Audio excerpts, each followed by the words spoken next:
തിരുവനന്തപുരത്തെ ഹൈടെക് നഗരമായ കഴക്കൂട്ടത്തിന്റെ ഹൃദയമാണ് കുളത്തൂർ. കേരളത്തിന്റെ സാംസ്കാരിക മത നവീകരണ ചരിത്രത്തിൽ കുളത്തൂർ ചിരപ്രതിഷ്ഠ നേടിയത് ലോക ആരാധ്യനായ ശ്രീനാരായണ ഗുരുവിലൂടെയാണ്. കള്ളും കോഴിയും ആവശ്യപ്പെട്ടിരുന്ന ദുർദേവതയ്ക്ക് പകരം ശാന്തിയുടെ പ്രതീകമായ ശിവനെ പ്രതിഷ്ഠ നടത്തി ഗുരുദേവൻ വിപ്ലവം കുറിച്ച മണ്ണ്. അരുവിപ്പുറത്തിനു ശേഷം ഗുരു രണ്ടാമതായി ശിവപ്രതിഷ്ഠ നടത്തിയ തിരുവനന്തപുരം കുളത്തൂർ കോലത്തുംകര ശിവക്ഷേത്രത്തിലെ വിശേഷങ്ങളാണ് ഇന്നത്തെ ദൈവമേ കേട്ടൊഴാം.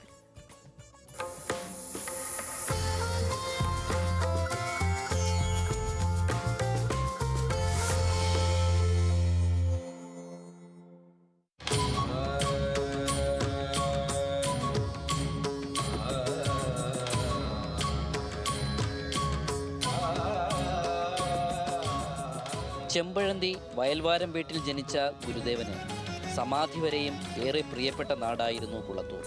അരുവിപ്പുറവും ശിവഗിരിയും ആലുവ അദ്വൈതാശ്രമവും പോലെ ഗുരുദേവൻ തൻ്റെ താപസ ജീവിതത്തിനും വിശ്രമത്തിനുമായി കൂടുതൽ കാലം ചെലവിട്ട പ്രദേശം. 20-ാം നൂറ്റാണ്ടിൻ്റെ ആരംഭത്തിൽ ഇവിടെ ഒരു ഭദ്രകാളി ക്ഷേത്രമുണ്ടായിരുന്നു. അന്ധവിശ്വാസങ്ങളും അനാചാരങ്ങളും കൊടികുത്തി വാണിരുന്ന അക്കാലത്ത് കള്ളും കോഴിയും ആവശ്യപ്പെടുന്ന ദുർദേവതയ്ക്ക് പകരം കോലത്തുകരയിൽ ശിവപ്രതിഷ്ഠ നടത്തണമെന്ന് ഗുരുവിനോട് ആവശ്യപ്പെട്ടത് കുമാരനാശന്റെ പിതാവായ നാരായണൻ പെരുങ്കുടിയായിരുന്നു.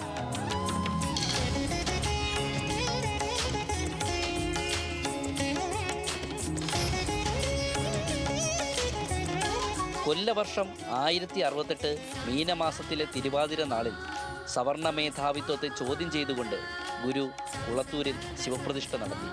അരുവിപ്പുറത്തിനു ശേഷമുള്ള ഗുരുവിൻ്റെ രണ്ടാമത്തെ ശിവപ്രതിഷ്ഠയായിരുന്നു ഇത്. അന്ന് ഇളക്കി മാറ്റിയ ഭദ്രകാളി വിഗ്രഹം ഗുരുവിൻ്റെ നിർദ്ദേശപ്രകാരം ഇപ്പോഴും പൂജകളില്ലാതെ ഈ ക്ഷേത്രത്തിൽ തുണിയിൽ പൊതിഞ്ഞ് സൂക്ഷിച്ചിട്ടുണ്ട്. അതൊന്ന് മൂടിക്കെട്ടി വയ്ക്കണം. അതാരും അതിൽ തൊഴുവണ്ട, ആരും ഒരു തിരി പോലും കത്തിച്ച് വയ്ക്കാൻ പാടില്ല എന്നാണ് ഗുരു നിർദ്ദേശിച്ചിട്ടുള്ളത്. ഇന്നും ഇവിടുത്തെ ഭക്തജനങ്ങൾ അത് തുടർന്ന് വരികയാണ്. അതോടുകൂടി തന്നെ ഗുരു പറഞ്ഞു, ഈ ക്ഷേത്രത്തിനുള്ളിൽ, നാലമ്പലത്തിനുള്ളിൽ മറ്റു ഭക്തജനങ്ങൾക്ക് പ്രവേശനമില്ല. അത് ഈ കോലത്തുകരത്തേക്ക് മാത്രമാണ് ഈ നിബന്ധനയെന്നും കൂടി ഗുരു അന്ന് സൂചിപ്പിച്ചു അത്രേ.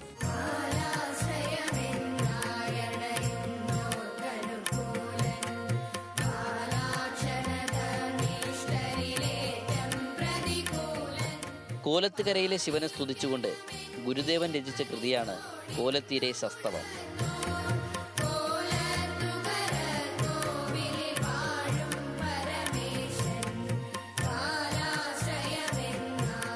മലയാള സാഹിത്യത്തിലെ മഹാകവി കുമാരനാശാനെ ഗുരു തൻ്റെ ശിഷ്യനാക്കി ഒപ്പം കൂട്ടിയതും കോലത്തുകരയിലെ ശിവപ്രതിഷ്ഠാ വേളയിലായിരുന്നു. കുമാരനാശാനെ ശിഷ്യനായി സ്വീകരിക്കാൻ ശ്രീനാരായണ ഗുരു മുന്നോട്ട് വെച്ച സമസ്യയും അതിന് ആശാൻ നൽകിയ മറുപടിയും ഇന്നും ഈ ക്ഷേത്രത്തിലെ നാലമ്പലത്തിന് മുന്നിൽ ആലേഖനം ചെയ്ത് കാണാം.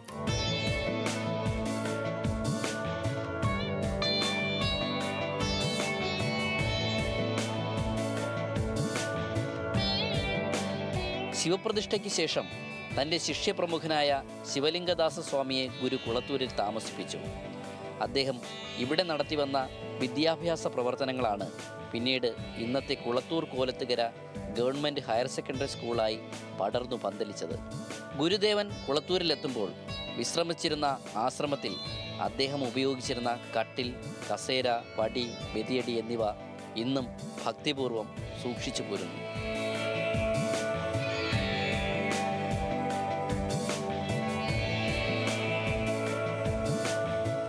കോലത്തുകര ക്ഷേത്രത്തിലെ ഏറ്റവും വലിയ സവിശേഷതകളിലൊന്ന് ഇവിടെ ആരാധിക്കുന്ന ഗുരുവിൻ്റെ എണ്ണഛായാ ചിത്രമാണ്. ജാതി വിവേചനവും അയിത്തവും കൊടുമ്പിരി കൊണ്ടിരുന്ന കാലത്ത് സവർണനായ ഒരുവാതിൽ കോട്ട ശാവടി വീട്ടിലെ കുഞ്ഞുകൃഷ്ണക്കുറുപ്പാണ് ജീവൻ തുടിക്കുന്ന ഈ ചിത്രം വരച്ചത്. ചിത്രത്തിൻ്റെ അവസാനവട്ട മിനുക്കുപണികൾക്കായി ഒരു ദിവസം ഗുരുദേവൻ ഈ ചിത്രകാരന് മുന്നിൽ ഇരുന്നു കൊടുത്തുവെന്ന ചരിത്രവുമുണ്ട്. കേരളത്തിലെ ഇത്രയും വലിയ ലക്ഷണമൊത്ത മറ്റൊരു ഗുരുദേവ ചിത്രം ഇല്ലെന്ന് തന്നെ പറയാം.